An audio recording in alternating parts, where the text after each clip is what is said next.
我遇到我嘅雙生火焰啦。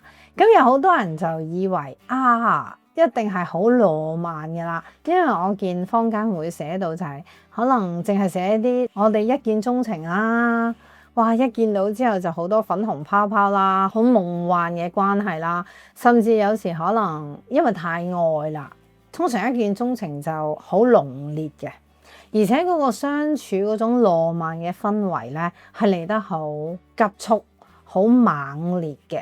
有一大特質，雙生火焰係必中嘅，就係喺一種咁強烈嘅吸引力、咁夢幻嘅狀態底下，咁當然好享受啦。但係佢有一個好得意嘅特質，就係注定好火速就分離嘅，然後就點呢？